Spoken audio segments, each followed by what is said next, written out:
Hello, everyone. Good to see you. Numbers are climbing up. Everyone is joining. Nice to meet you. I'm Lihi. I'm a Director of Digital Transformation at EIS Council, and I will be hosting this event with my colleagues that you will meet soon. I invite them to open their cameras, Chris and Ranger and Avi.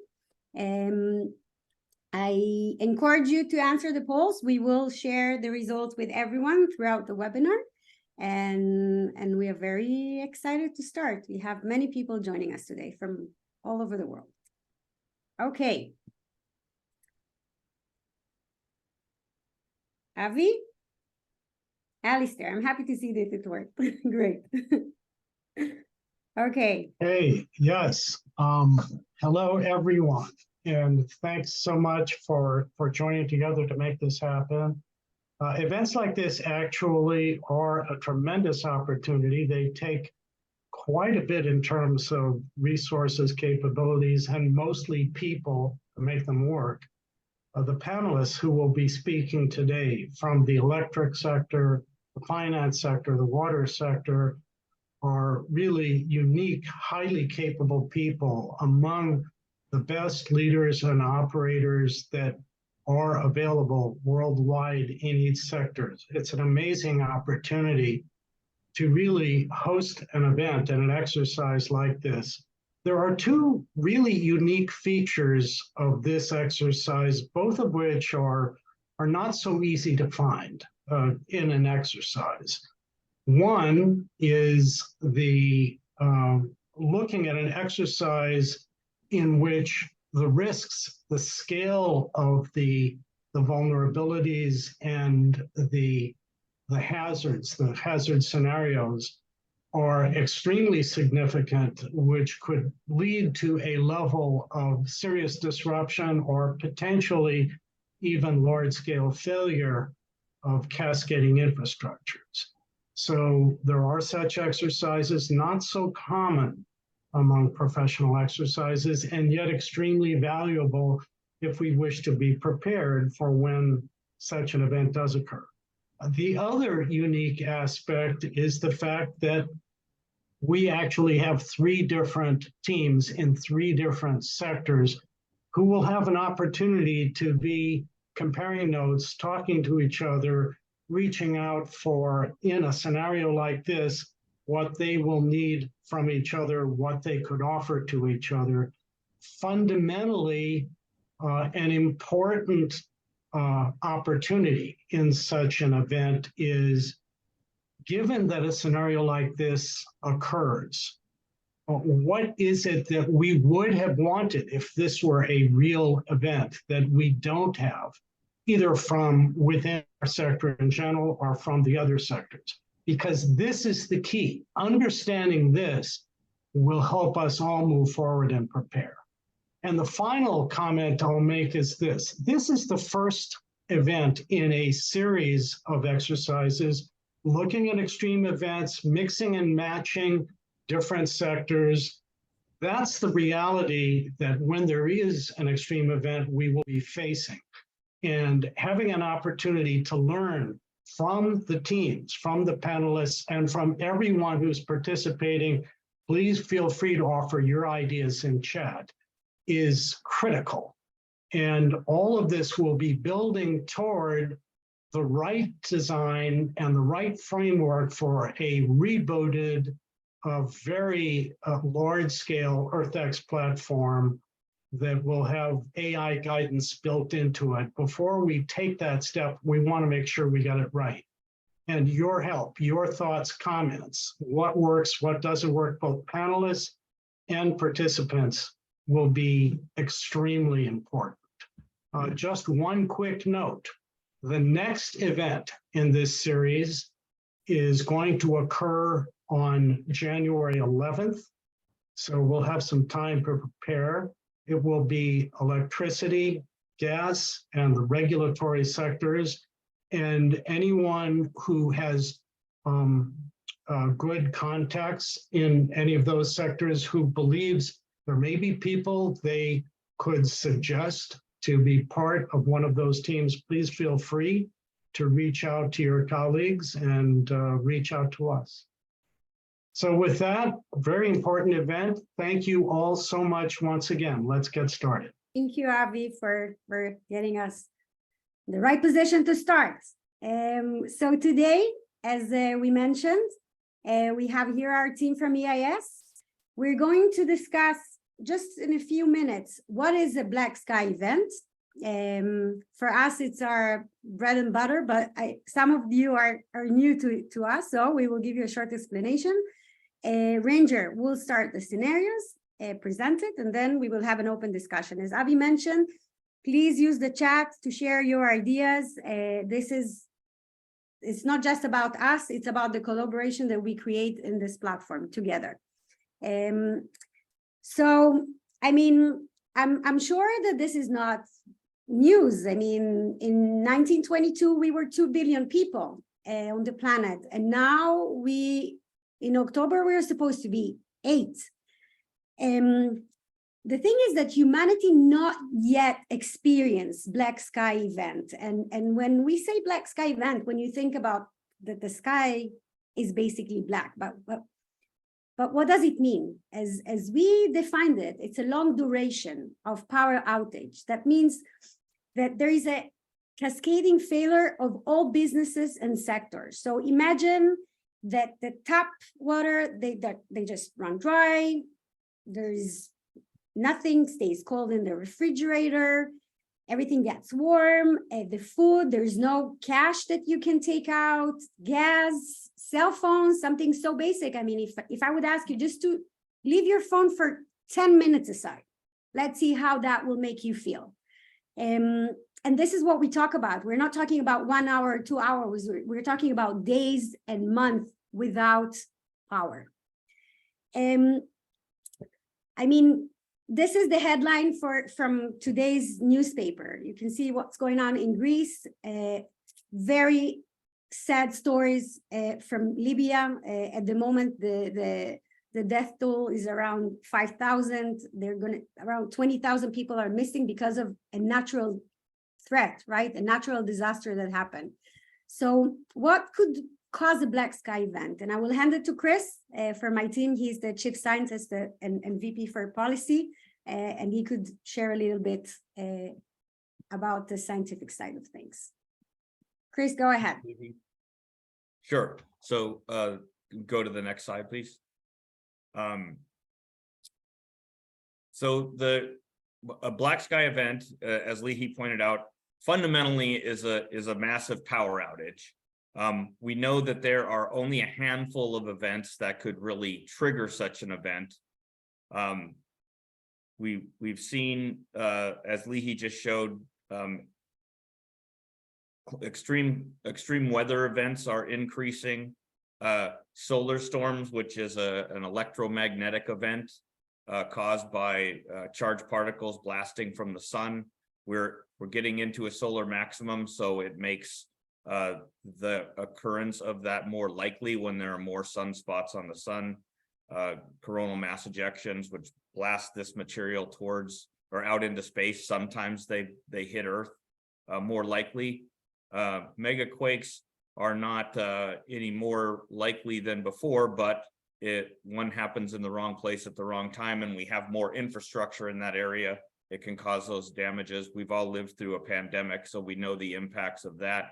And as hard as COVID-19 was, we know that could such an event could be much worse. Next slide, please. Also, there are malicious actors we're going to talk about today. We'll focus on malicious threats today. A cyber attack. We use electronic computer control, which we rely on more and more for our infrastructures to function. And the attack on a cyber isn't just about stealing data. It can also impact operational technology, which means that physical, at least disruption or damage to our critical infrastructures can occur. Also, an act of war. Electromagnetic pulse is one version of a nuclear attack that mimics in some sense a space weather event, but another part of it is it's much more fast and high powered that can directly affect electronics, or attacks on critical infrastructures by more conventional means such as explosives or bullets. Next slide, please.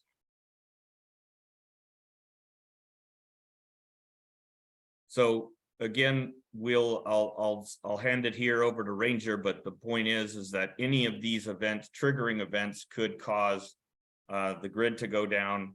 And what we need is not just thankfully we have folks from the electric sector here, but as these things impact all infrastructures, we need to understand how those other sectors work and what the interactions are.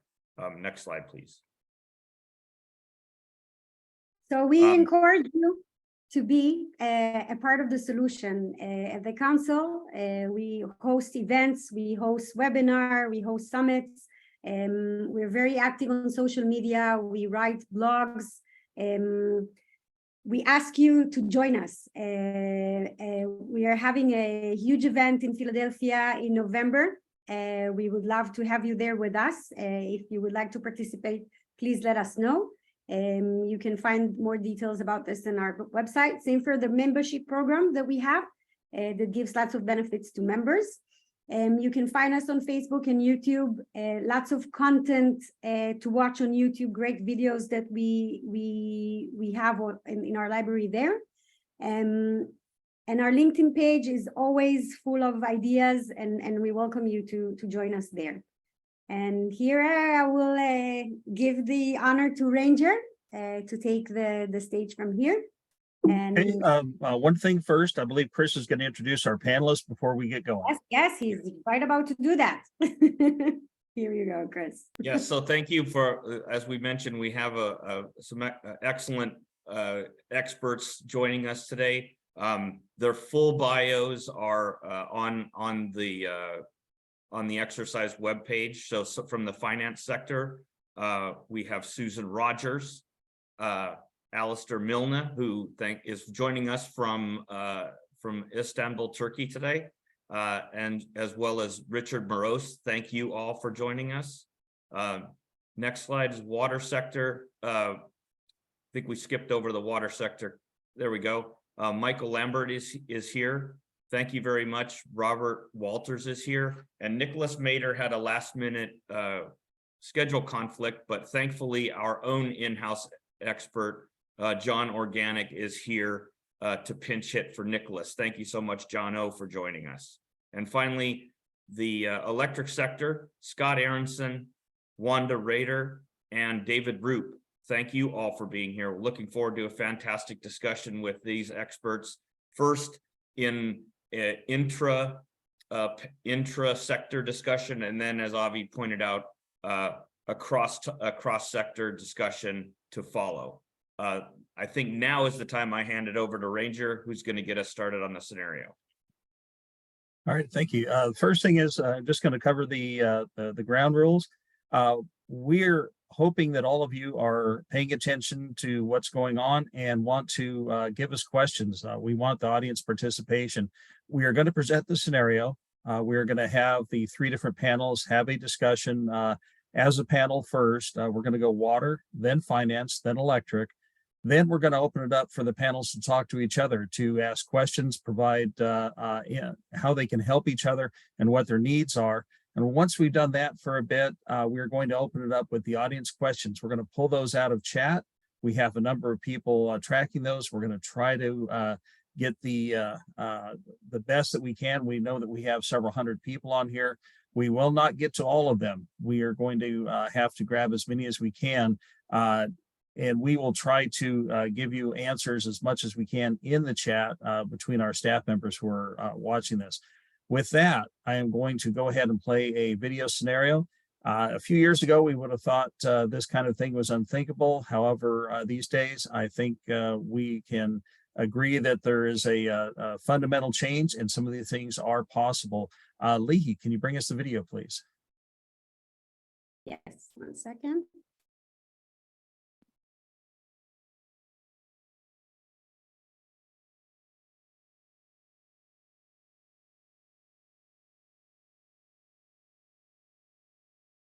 You ready?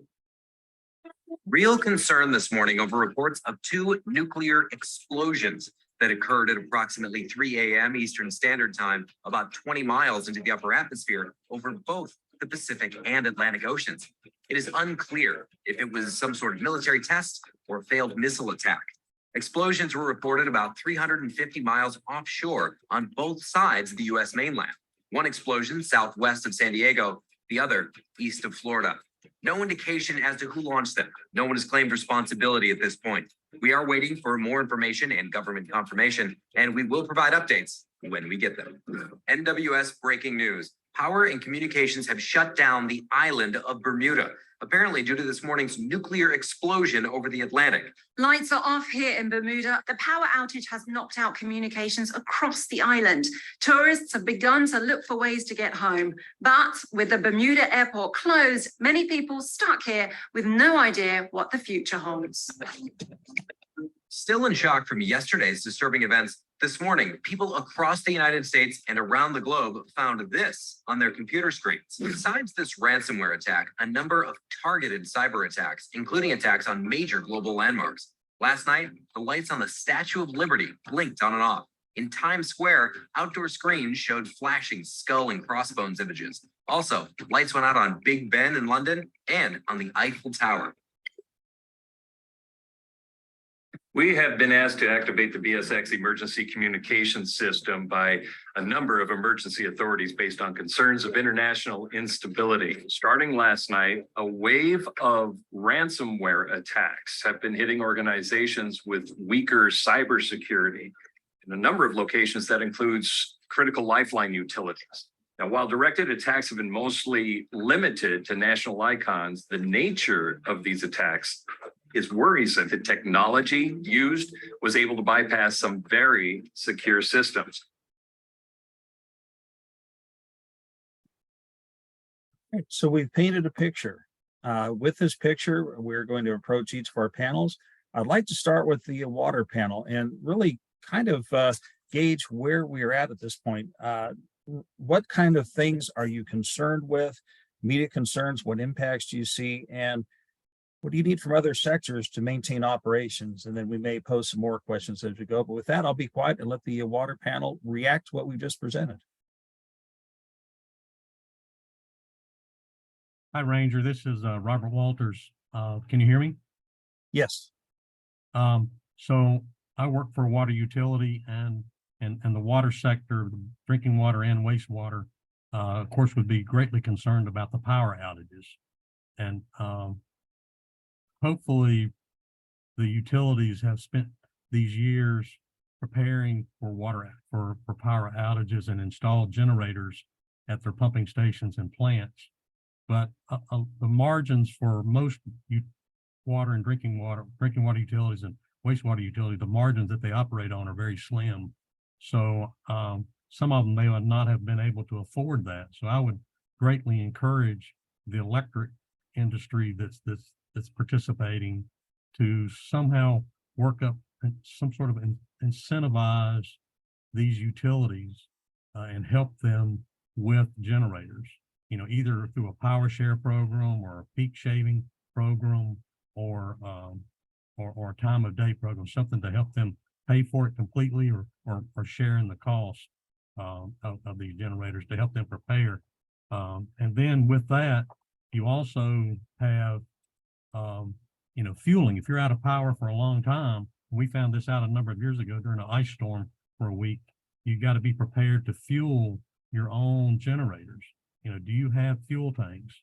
And do you have fuel wagons where you can fill your wagon and then also take it to the site and then discharge from that fuel tank, fuel wagon to the generator itself? So I think you have to be, because if you're out of power, the people that provide you fuel are also out of power. Okay. And thank you. Could we have John or Michael some initial thoughts here? Well, I'll take a strike at it. I come from the emergency management perspective, not necessarily from the water utilities, but I would say that the impact on the folks, if you will, the people will be dramatic and will grab a huge amount of our attention. But we also have to think about the industrial impacts of no water. For instance, down here in Houston, we have all of the very large sector of industrial refineries, and they cannot operate without water. A catastrophic loss of water creates a catastrophic possibility of failure and release of very caustic and noxious elements. So we definitely need to focus on what the impact on the individuals will be, on the citizenry will be. There's just no question. But we also keep in mind that the industry also has some problems that they'll have to deal with. And to the issue of the EMP, two of them being launched off of either coast, we should find no comfort in the fact that they were off the coast. That actually could just be a precursor. We will not know at the time that we're sitting here, as I like to say, in the middle of the fur ball, what's going to happen next. Is there another attack coming? Was that just to let us know in advance that something was coming? So we can't rest on our laurels. And of course, everyone knows we could do a whole day's worth of webinar on EMP, but I think I'll stop there and let the other panelists have an opportunity. All right, thank you. Yeah, John. I come from more of the military background, but I have run utilities, water utilities in the past. I want to approach it. I would approach this across a little bit more methodical, develop a battle rhythm where you go in and you understand what the situation is. You've done your planning ahead of time. You've gone through the orthodox methodology that DHS publishes, you know, the 5 mission areas, and proceed through those and be prepared. You develop your plans, you do all of your war gaming ahead of time, your exercises, identify, you perform your risk analysis. These are all methodical things that you can do so that you are prepared. These particular events with the cyber and with the EMP are very chaotic. They're very uncertain. There's a lot of uncertainty. There's unknowns and uncertainties. Unknowns of what you're never going to even be able to expect. And the uncertainty is, for example, will a vehicle start? Can I get some team out to a location if I need to? I had also, because of the work we've done with AWWA, American Water Works Association, is put an emphasis on having in place all your preparations and et cetera for an incident command system. So in my case, it would be looking out. The advice to give, having been there, is to kind of take a look at the methodology that you would approach to prepare for, prevent, protect, restore, respond and restore across those mission areas. All right, thank you. I'm going to pose a follow-up question, and then we'll catch Michael first. I saw his hand was up. For all of you in the water sector, we only presented a small bit of information from a, say, news media or BSX source. The question is, where are you going to get your information, and what do you really need to be able to move forward at this point? And I'll start with Michael. Well, for me as an emergency manager, I have a number of sources to get it from, the FBI and others. From the utility perspective, I strongly urge that the members of the water utility, if you don't already have relations with the FBI and other sources of this kind of intel, that you build them. There are FBI has a number of methodologies to get industry in and allow them to be briefed at an unclassified, obviously high level. As a matter of fact, the last 2 days, I was with a group of people from the electric industry receiving and discussing stuff with the FBI. That would be the place. I would, and I say this with all due respect to any media that's on this webinar, but I would not hang too much on the first 24 hours of anything that comes from the media. So there are sources for official information. I would say, would encourage you to build those relationships so that you would have real-time actionable information that is not coming from the various media folks. They don't get it wrong on purpose. It's just that they walk into a chaotic situation and try to build a vision of what's going on, and it's very often not what's really going on. So All I'll right, stay. thank you. Okay, thank you. Robert or John, do you have any follow-up on that one before we move on to the other panels? I do, Ranger. So I would encourage, as far as where information comes from, so the Water ISAC, Water Information Sharing and Analysis Center, would be a wonderful resource for drinking water and wastewater utilities to become a member, and you'd get constant connection with them, and they have analysts on staff, and they have constant interaction with FBI and Homeland Security in an event nationwide or even localized event. They would have access. So I would encourage membership in the Water ISAC. And Leah, so maybe she will post some things in the chat as far as some links for resources from the Water ISAC. Yes, thank you. We collected some research for you, and we will share after the webinar the recording as well as more research that our representative here kindly shared with us. All right, thank you. What I'd like to do now is move on to the finance sector. Did you have something, Chris? Just real quick, we had a good question. I wanted to ask Robert from the chat, and this will inform the next panels, I believe. Is there a typical duration of emergency backup power that most water utilities have? Go ahead. So that's a great question. I think usually the limit's going to be fuel. I mean, that's what we have found during snowstorms and ice storms. Usually the issue is fuel. So being able to get fuel from your own tanks and take it to the generator, that's usually the question. But quite often you can buy these standby generators and portable generators with different size fuel tanks. So, you know, if you can stand the size of the tank being to accommodate 72 hours or 96 hours, that would be great. But if not, have a fuel wagon, fuel tank portable where you can fuel the wagon yourself and then discharge into the generator is the best way. And then that duration can go as long as you need to, as long as you got the fuel. Thank you. Go ahead, Ranger. Sorry. All right, thank you. Let's move on to the finance sector. It's really pretty much the same questions at this point. What are your immediate concerns, and what impacts do you expect at this point? Let's start with Susan. Okay, sure. So actually, there's a lot going through my mind right now. The immediate thought is you look at two things, right? What do we know? How do we coordinate and understand what's happening to our own institution? So from a financial institution view, you know, unfortunately, we have a lot of experience and depth with all of the cyber DDoS from 2013, all the money and cost and structure we put in place, and the trusted sharing communities for collective defense. Robert mentioned Water ISAC. Well, we work with FSISAC, okay? We also work with cross-sector, tri-sector playbook, communication, electricity, and I believe we would pull in the water sector, quite honestly, and then any other impact. But there's one view from how do you immediately find out how your institution is impacted? And, you know, we have institutions not just across the US, but globally.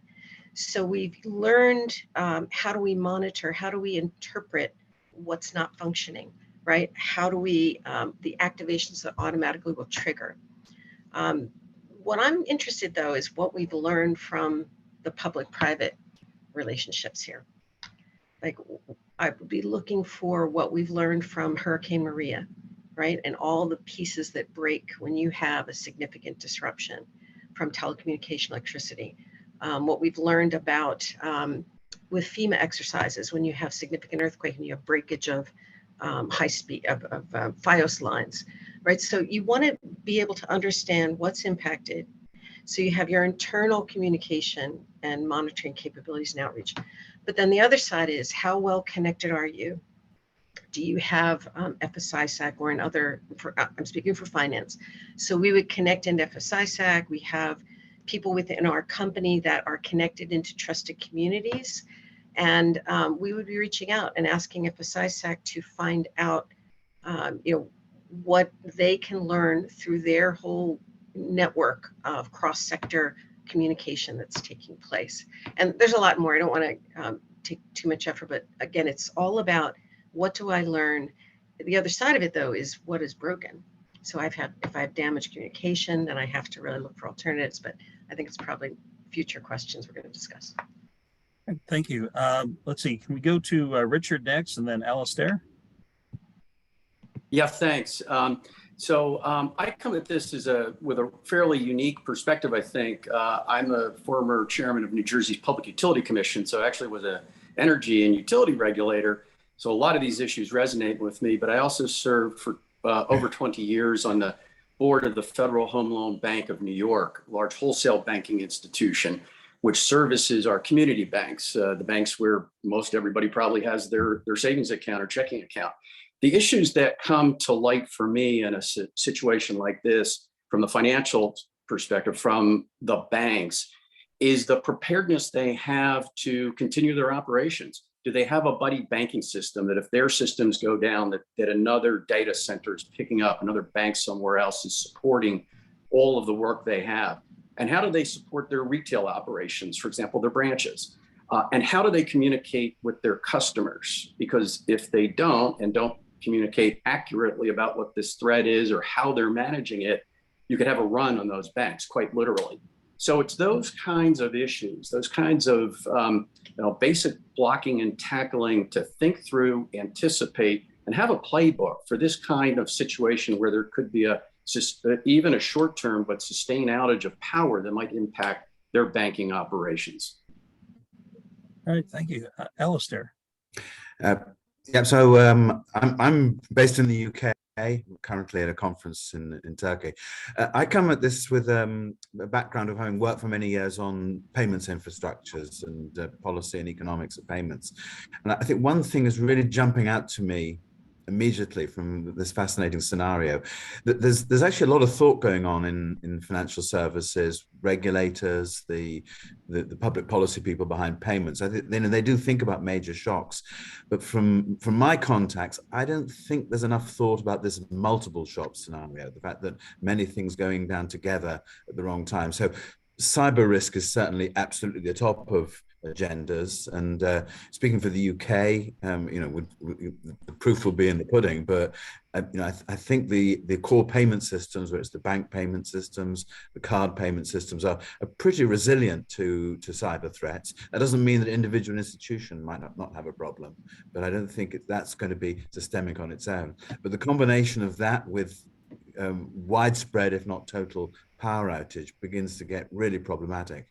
I think the first reaction I'd expect to see would be a lot of customers trying to get to their bank branches, if they're still able physically to get there, and say, we want cash, because that's still in a threat, cash is still king.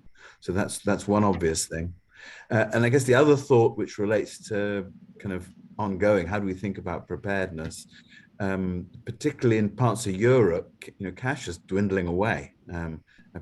So I don't know how countries like Norway or Sweden feature in this particular scenario, but they'll have a particular problem because going back to cash is going to be almost impossible for them. So do we have some sort of fallback payment rails? And I think that's a big question that comes out of this scenario for policymakers going forward. Yeah, I would agree. I think that's one of the biggest questions as we go to a cashless society is how do we operate when there is no way to use a card or our accounts? That is definitely something to take forward. For communications, do you have backup systems or ways that you're going to be able to use when your internet or phone systems aren't working? I'll just throw that out to the panel. Yeah, and the banking sector does have those, or should have, if they don't, those kinds of redundant systems. I know that many banks will, for example, have beyond their existing communication system for their core businesses, a secondary system to be able to communicate with their bank officers, with third parties, with their board of directors, for example, in the event of an outage or if there is a curtailment of some sort of their primary communication systems. That is essential because as you're seeing this play out, those primary systems could be compromised, whether it's from an EMP attack or a cyber attack, and there needs to be a secondary way to make sure that the bank staff, senior officers can communicate with external parties. All right, thank you.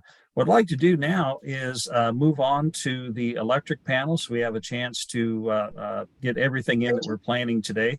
So with that, I have, let's see, why don't we start with... Ranger, right before that, I think Susan had a final comment from the... Oh, please. I thought I saw that she was trying to... Yes, just really quick, I just thought it was a good opportunity to make folks aware of this. So for the US side, there's a Department of Homeland Security, and a few of the folks on this call contributed to a concept called critical national functions.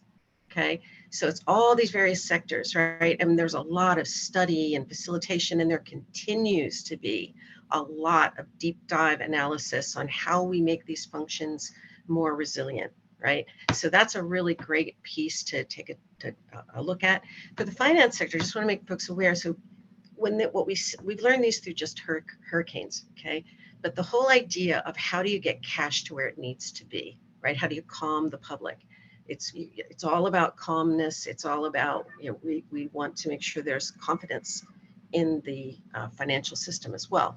So Treasury coordinates, Fed Reserve coordinates getting cash to where it needs to be. Treasury facilitates what they call a FIBIC, F-I-B-C, or FBIIC, which is a coordination of all the regulators. And their goal, their responsibility is to reach out to individual finance industries, to third parties, to critical business vendors, and to help get a status of impact. So it's good to know that is all taking place as well. And the way you can find out is through your ISAC, right? So you reach out to the ISAC and you say, what's going on? Is the FIBIC activated? You can ask all these questions, and you could do so anonymous without attribution, and you get more information, more situational awareness. That's all. Thank you, Susan. All right. Thank you, Susan. All right. Why don't we move to electric now? And let's see. How about Scott? Can you provide some perspective on your thoughts and concerns for the electric sector? Yeah, thanks, Ranger, and thanks to EIS Council for putting this on. I think it's a really interesting conversation. You're going to hear some common themes from what we just heard from the other sectors, but I think obviously a lot of people are referring to the electric sector and, hey, we need electricity. This is the long pole in the tent. We get that we are an apex industry, but one thing I would highlight is we need the other sectors as well. And so that goes to what Susan was just talking about with respect to national critical functions. Need water to generate steam and cool systems, need telecommunications to be able to operate, need transportation and pipelines to move fuel. Frankly, even if we're talking long duration, need the financial sector for access to capital markets and to be able to trade our product. But in a scenario like this, I think we are really looking at priorities, and we are really looking at how do we keep the lights on for core functions of national security and the life and safety of the communities that we are privileged to serve. So the first thing that comes to mind, it's come up a little bit, is ground truth. And it's not going to be from the media. It is going to be from government sources, information sharing and analysis centers, and tri-sector or cross-sector partnerships that already exist. Additionally, I guess, while something of this scale with malicious intent has not happened, there are innumerable examples of localized, we'll call it, black sky events where the electric sector has had to respond, whether it is storms, in particular Hurricane Maria, I think is really instructive. Physical attacks on the grid that have happened all the time, but some pretty high profile ones recently. The pandemic and how that has impacted our workforce. And really what we're seeing with our allies in Ukraine right now. and their ability to keep the lights on under pretty extraordinary conditions. So those are examples of learnings that we have had as a sector where we can take some of those capabilities. What are our priorities for life and safety? What are our, how do we leverage what we do have? You know, I think people feel like it's one big grid, a couple of keystrokes, one computer, we take it all out. It is actually a grid of grids. And so how do we leverage those portions of the grid that remain operational? How do we use our tradition and culture of mutual assistance to help each other? How do we identify those capabilities? How do we make sure that we keep the lights on for hospitals, first responders, military installations? I like what was said about generators. Yes, we have generators. We have the ability to leverage those generators for key facilities. So how do we cobble this thing together? Degraded operations, what do we need to be able to keep the lights on in for those high priority assets for what could potentially be a long duration incident? All right, thank you, Scott. David, please. So preparation, as Scott indicated, is really an integral part of the utilities operation, and that includes reliable communications, such as using BSX, satellite phones, etc. EMP and cybersecurity are also important components now of the threat vectors that utilities have to look at. And with that, they're hardening their infrastructure, have been for over 13 years to be able to handle that. They've been doing GMD hardening since the early 2000s. And with the increasing penetration of renewables, what we're seeing now is we really need to have black start and hardened next start generation that's capable of bringing your black start pass back for extreme events. And I think sometimes we lose sight of that as we're trying to get through the day-to-day of trying to put a lot of renewables on the grid. So it's important that some of our traditional generation, these black start paths, stay on and be available for these kind of events. With this kind of event, the first thing the utility would do would be reach out to the Electric Sector Coordinating Council and ISAC to try to get intelligence from the federal government and from regional entities. They'll also coordinate with their state emergency preparedness offices and the regional transmission operator. And they'll initiate their emergency response plan and their threat assessment response initiatives within the company. All that starts gearing people into places so they can respond and get the lights back on as quick as they can if they should go out. All right, thank you. You mentioned the communications aspect, and I'd like to open up the interpanel discussion now with that communications question. What do you need to know from the other sectors, and how will you make contact with them? So I'll ask that you throw up hands if you have ideas, and I'll pull you up one by one.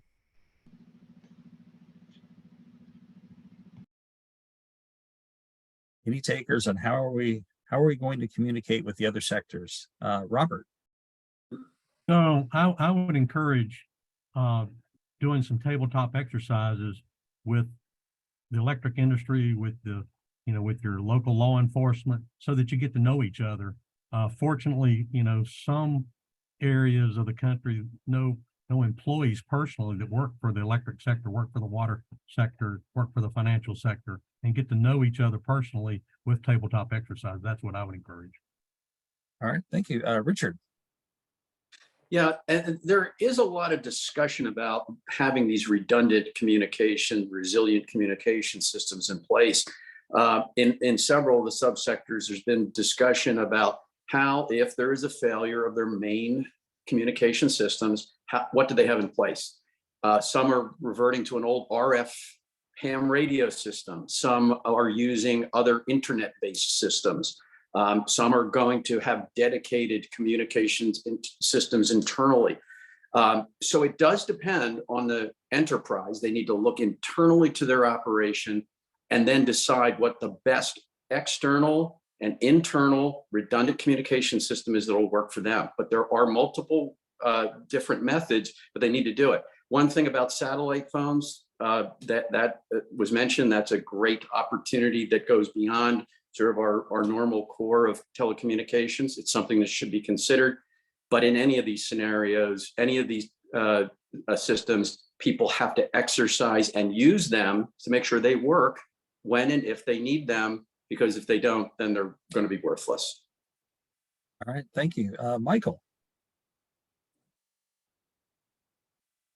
Oh, you muted, Michael. Your mute is on, Michael. Thank you. That's becoming the new catchphrase of this generation. You're muted. So in this workshop, in this exercise, we bring together two different types of threats. One is the EMP, the impacts of which are undeniably going to be catastrophic, but that the entirety of the impacts of an EMP are not known. We can only conject from past one or two past experiences that were quite a long time ago. But in an EMP, typically we would probably not have communications available, at least in the affected area. Now, the fringe areas, that would be a different story. It's like a nuclear bomb, a 10 kiloton ground burst. The first mile would be gone. The second mile would be extremely damaged. The third mile would be somewhat less damaged, but still extremely damaged. And then the whole beyond that would probably not be damaged, although there are other impacts. So you'd have the same thing potentially with an EMP. The infected area would be extremely impacted, and the further you got away from it, the less the impacts. But it's all conjecture at this point. A lot of very good people working on that right now, but the level of understanding is still not complete. So when we talk about an EMP in this regard, we really put ourselves in a corner as regards how do we respond and how do we recover. Now, the other side, the other is the cyber. And if it is a industry attack or a regional attack or whatever, then the rest of us on the outside would have a reasonable possibility of surviving and operating. To the issue of how do we communicate. In an EMP, you can have all sorts of secondary communications. They probably will not work. I would conject that ham radio would come back fairly quickly, and those sorts of non-computerized methods would come back. In an attack on operating systems that are more contained, then of course all the things that have been said apply. I would say that emergency management community is working, at least in my area, we're working very hard on that. And the word that gets used, and I use it all the time, is collaboration. And we touched on that a little earlier. The having a relationship with your utility companies, having a relationship with your suppliers, having a relationship with your customers, and having relationships with your emergency managers is really critical. So reaching out and being collaborative and building these relationships will help. As far as the technical elements of communications, everything you have, you should put in your plan and possibly use. Thanks. Michael, Thank you. I want to take a Ranger question one step ahead. We hosted the summit in London earlier this year, and we had this aha moment where Persia, one of our speakers in the summit, mentioned this moment that the private sector helped her moved food from one side to North Carolina to the other side in minutes, what she couldn't do by herself. Maybe you have this one aha moment that you're taking with you about how important is cross-sector collaboration, something that you would like to share with us. Maybe Scott could give an example. Yeah. Okay, I'm sorry. Go ahead, Scott. Sorry, go ahead, Scott. All right. So building on those points, look, the worst time to exchange business cards is in the middle of the incident, right? Don't exchange business cards on the tarmac. Get to know each other, exercise together, and the sort of the philosophy of give authority and capability to the smallest, lowest portion of the infrastructure. Don't, you know, the line in the United States is there's not a 3,000-mile long screwdriver. So people in DC are not going to fix things in California.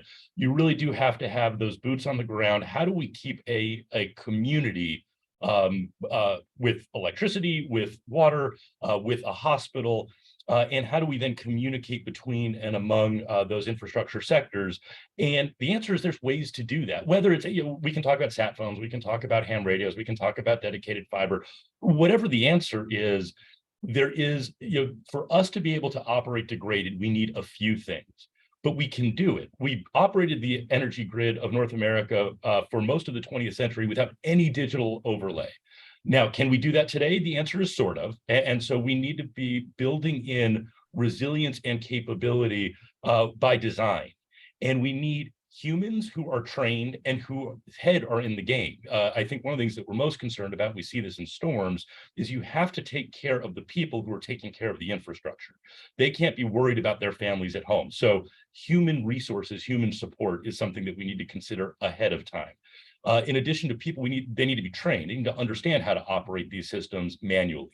They need equipment that will operate manually. And if stuff is destroyed, we need the ability to share material and equipment between companies. Again, those things exist now, but we need to be thinking big thoughts about how to do that in a scenario of this magnitude. And then back to communications, having those communications mechanisms that are hardened or that are latent but ready to be operated when we need them. And then having it be all of the sectors that need to be interoperable, understanding where those communications are going to be coming from. So that's just a high level view of what I think resilient comms integrated operations actually means. Thank All you. right, thank you, Scott. And I'm going to hazard a guess that we could do a week-long discussion on all of these subjects. Unfortunately, we don't have a whole week to do this. What I'd like to do is ask for any final comments from or questions from the interpanel discussion before we move on to the questions from our viewers. Okay. Are these final comments? Yes. Thanks, Susan. So I think as I'm listening to everyone, I'm thinking, wow, we learned about, you know, the bombs are on the explosions were in each of the coasts, right? We know we have to prepare for earthquakes on the West Coast. So look at all the hardening and the planning and the cross-functional transfer of processes we develop. On the East Coast, we've had 9/11, right? Telecom obliterated in Manhattan, and how we learned to bring that back up and the speed with which collaboration took place, and then Hurricane Sandy. So I guess the advice is think about history, right? Think about, and then get connected, become part of. There's different ways for you to participate in collective intelligence, participation, trusted communication. All right, thank you, Susan. Let's go to Alistair, and then we'll go back to Michael. Thank you. You're muted, Alistair. You're mute. The usual thing. And my answer here is, in some senses, we're going to go back to a command and control economy. You know, this is the free market is going to be suspended for a while we sort things out. Then, you know, at some point we've got to it could be a week, it could be a month, but something returning to some sort of normality.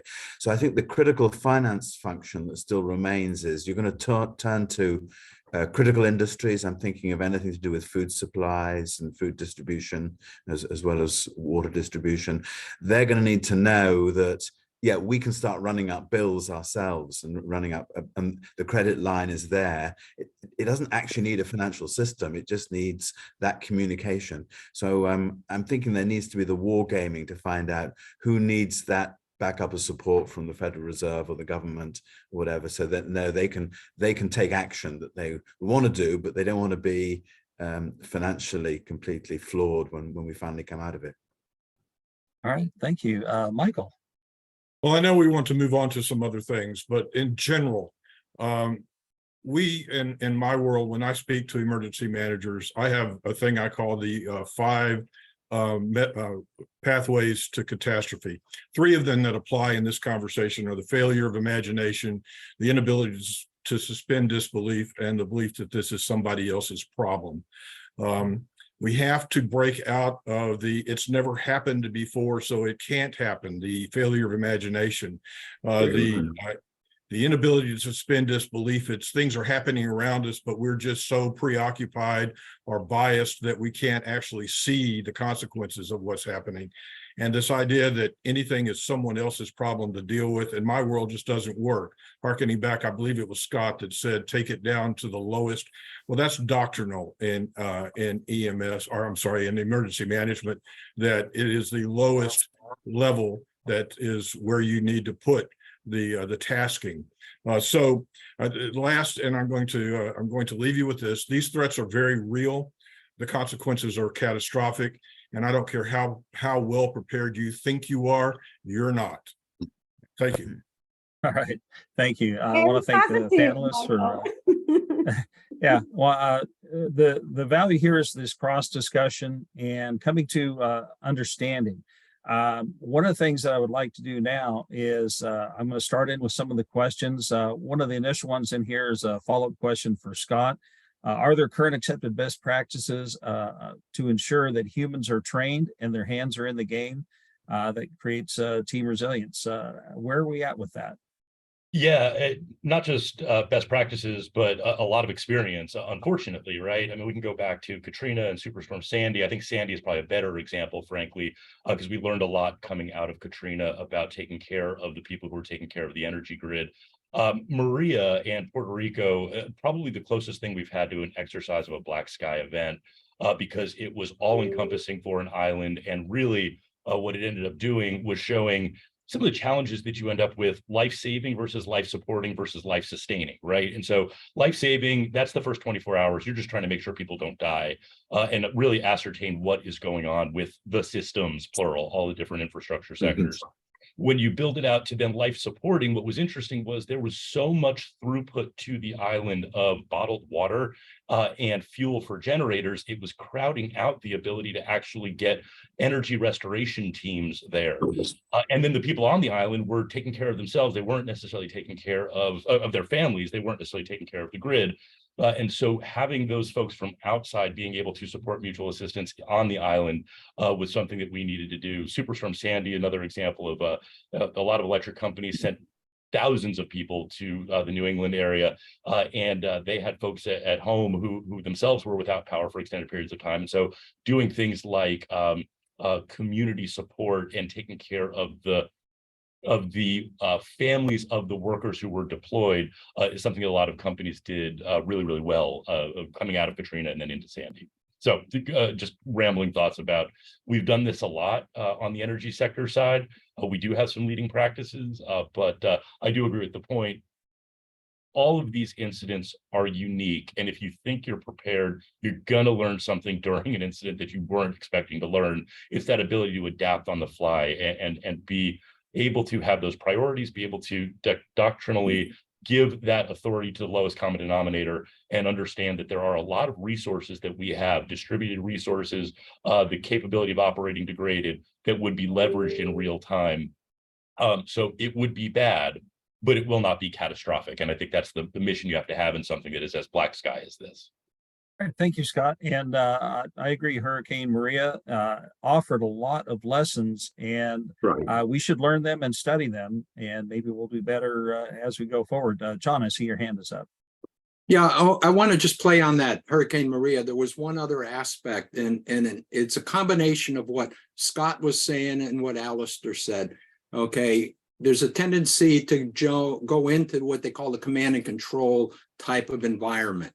That has to be measured carefully to see what impact it has on other infrastructures.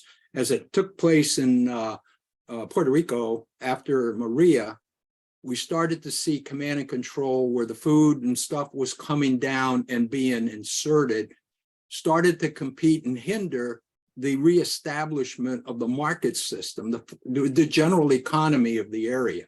So we have to kind of also be aware. I'm not saying one is better than the other, but we have to realize it's not a one size fits all, that we have to start regenerating the business as usual type of interaction. Otherwise, we stay in a command and control. And I can say that from my military background, you don't want to stay that way. You want to push everything down to the edge as soon and quickly as possible. All right, thank you. Susan, I saw your hand up. Just really, really quickly, we're on the Hurricane Maria was excellent at understanding. Scott mentioned degraded, that you have to work with a degraded system. Well, we have to learn to have alternative. So you need to think of what is the minimal viable recovery that will not cause intense harm, okay? Or you have to recover because you can't sustain intense harm. So think of with Maria, get cash to the island, okay? There were problems getting electric, the trucks there, right, to restructure. There were problems getting generators distributed, and yet cash got to the island, right? There's some folklore about how it got there. I'm not going to repeat that. It's kind of, but it got there. The other thing is there was a coordination where the banks got together, Treasury was leading it, the Fed Reserve was leading it, and there were calls daily, multiple times in the day, during the day, where all the banks in Puerto Rico were coordinating. They were having alternative processes, like so you a way for people to get cash at a certain smaller amount of cash, just so they get their minimal needs met. So from a standpoint of basic communication, coordinating, we did get generators to where they were critically needed to have finance continue and function. So that's it. All right, thank you, Susan. And yes, I understand a bit about the cash problem there and the solution. That's all I'll say. John, I see you have your hand up. Yeah, one more time. Sticking with what Susan just mentioned, water systems generally have suppliers that are located very far away. So it's not a question of cash, but it's the question of being able to, to assure suppliers that you are going to pay them at a particular time. I've worked in the past with the Federal Reserve on a national payment system, and I was wondering, are there provisions in place in the national payment system that can assure suppliers that supply from remote areas to your critical infrastructures, whether that can happen? Puerto Rico would be just an isolated case, but it would happen also on a national basis. And how do you operate non-electronically? How do you make sure that you operate beyond the simple cash register, but in other states that you can assure people that they will be paid? John, is that a question for me? Because that's an excellent possibly yes, please. So no, but these are the things we're trying to find out and trying to think through. So we have a regulatory topic called operational resilience, right? We have guidelines we have to work towards in the finance industry. We have to identify our most important business services. Then we have to map the people, process, technology, third parties that are dependent on for that IBS. Then we have to say, okay, well, what's your impact tolerance? What's the most you can sustain of an impact? Now, what you really need to do, though, is go beyond that, right? You really have to get down to that. What's the harm that we have to avoid, right? And then what are the alternatives, those that I keep using the phrase minimal viable recovery. But, if I took that, what you just mentioned, right? The payments process, that is one of the national critical functions, right? I'm sure somebody's thinking that through. So, and I'll follow up. I don't know if I'm not connected directly with FSISAC anymore as a staff member, but I think that's, if anyone on this call, if you're connected with the finance industry, you can ask these questions, right? And, we can, the FSISAC could be a central point, your own, within your organization, your industry partnership lead can do this. But you want to get connected into that industry collaborative discussion on what we would do. So. Okay. The supply chain. Oh, I was going to say, well, John, I'll let you finish. I need a comment from Richard, and then we're going to move to the second video, because otherwise we're going to absolutely run out of time, and we do not have all day. So, John, mine was not a question. It was more instructive.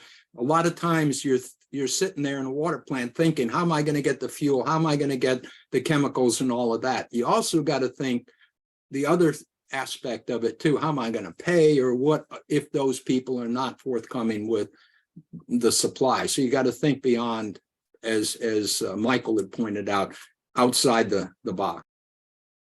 All right, thank you. And Richard. Yeah, just two comments, two newsworthy items. The first is if you're reading the news about what happened at the casinos in Las Vegas this week, it was a real life event. The cyber attack took down their operations. They had to revert to manual systems. There was no cash in the ATMs. Those folks were living it in real time this week at the casinos. The second is I'll mention it also a newsworthy item.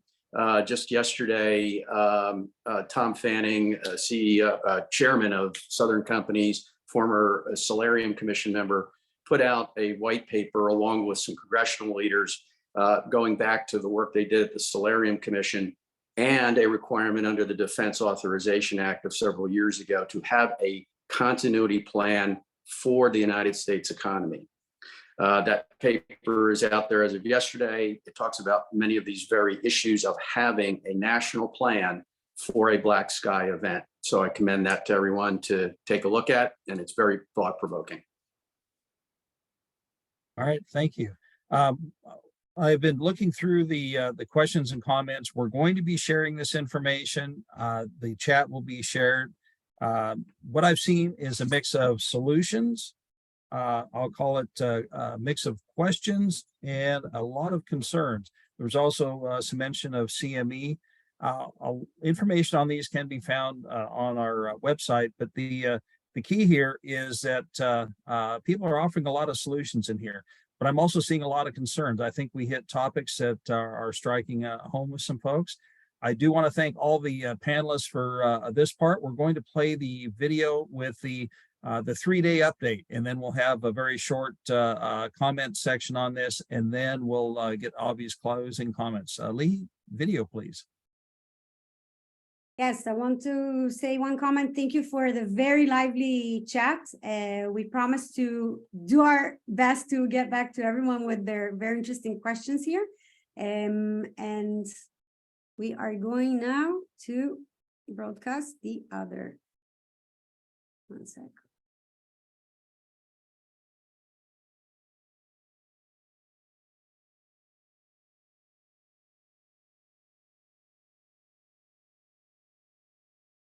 Ranger, if you can summarize the highlights so far, and I will. Sure.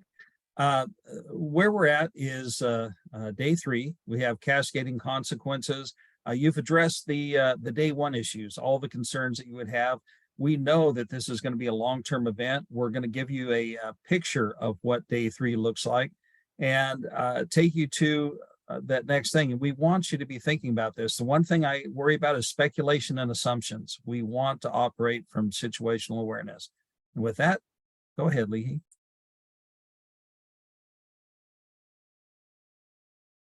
This thing is beginning to look more serious than just a conventional ransomware attack. Intermittent power outages across most of the regions of the US, Europe, Asia. There have been sporadic outages at communications networks, cell phone service, spotty in many areas. To give you a sense of how this event is affecting major cities, this natural gas drying plant's control systems were attacked, causing the facility to cease operations. That caused a number of power grid regions to go down, including the chemical plant here, whose backup generator failed to operate a chemical refrigeration unit, causing a minor explosion and a fire to break out. We are seeing heavy disruptions to standard communications at this point. Information available to the public is becoming more and more limited. A number of major internet cloud providers have been attacked, causing retrieval disruptions, site slowdowns, and data loss for many users. And we are now seeing attacks around the world on nearly all critical lifeline networks. In some countries, the developing financial crisis is more serious than in others. Here is a UK news broadcast. Because most banks, financial services, and insurance companies are closed, many companies can't pay employees and commodity distribution has slowed substantially. The government is planning to meet with EU and Asian finance ministries and banks to explore options for emergency financial mechanisms. It's a mostly cash economy in the UK at this point, and with banks closed, people's supplies of cash are dwindling. Thank you. At this point, panelists, initial reactions to where we're at on day 3. are you concerned? Who is the most concerned person here? Let's hear it. I'm terribly concerned. And day 3 is completely predictable from the events of day 1. And it's not going to get any better. So our ability to communicate with our constituency, if you'll, your customers, my constituency, is seriously degraded. We might get back down to how we've been here in any number of occasions from hurricanes, and that is communicating with each other and with our stakeholders using paper and runners. It certainly sounds like a degrading situation, and I don't believe. We have systems that will allow us to communicate and continue to communicate, but it sounds like as they take down the cloud and the other internet bases, since we are so internet centric, that we are heading into a very, very, very difficult situation of communicating with each other and communicating with the folks that need to hear from us. And as was said in our briefing or our workshop yesterday, you cannot come back from a black sky if electric utilities cannot communicate with each other and with their component parts. All right, thank you. And I see some comments about the cloud, and the cloud actually depends a lot on water. We know it depends on electricity, the tech sector. Everything that we're talking about here is interconnected with all the other sectors. What we have now is we're really running up on time. I can take one more last comment if someone has one, then we're going to go to Avi for our closing comments. Thank you all. Okay, we're going to give Avi the extra minute here. I'll be quiet at this point, and Avi, the floor is yours. Your mute is on, Avi. Yes, indeed, you're on mute is indeed the iconic comment for modern times.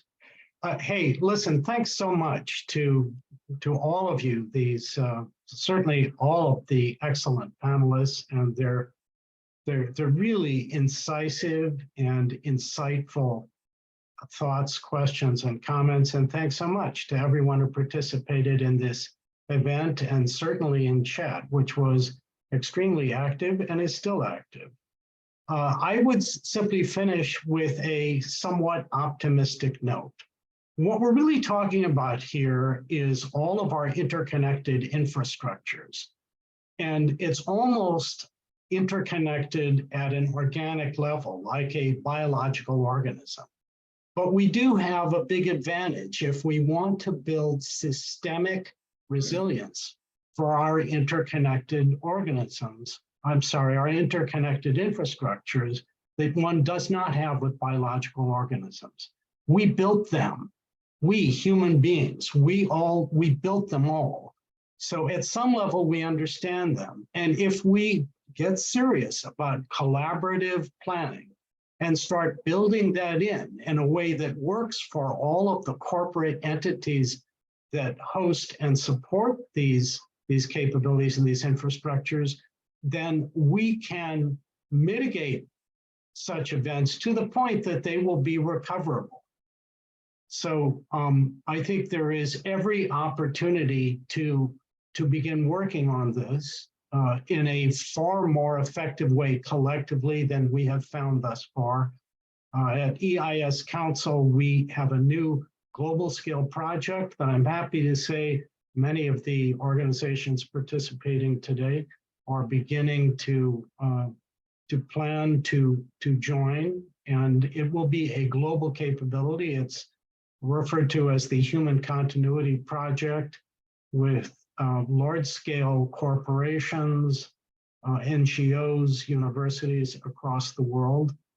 There may also be other ways to build proactive collaborative planning. That's what is needed. It's entirely possible, but the concerns that everyone here has voiced make it clear we need to get busy and go to work on this. So thanks so much, everyone. Thank you, everyone, for joining us today. You have a list here of the projects that we are working on very hard the past few years to bring also tools and not just awareness and education, which is part of our DNA.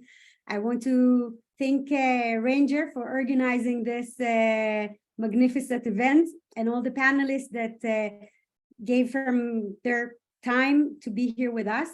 And we are the example, we are the power of the group. I mean, if each one of us will do something small, just today we have over 500 participants. So it means people do care about those topics and we can make an impact together. So I wanted to thank everyone and together we will sustain a better world for our children. Thank you, everyone. Okay, and January 11th. So put a January- note on your calendars, gas, electricity, regulation. Any thoughts on people who can contribute as panelists would be extremely welcome, or any other ideas. So long, everyone. Thank you, Bye-bye. everyone. Thank you.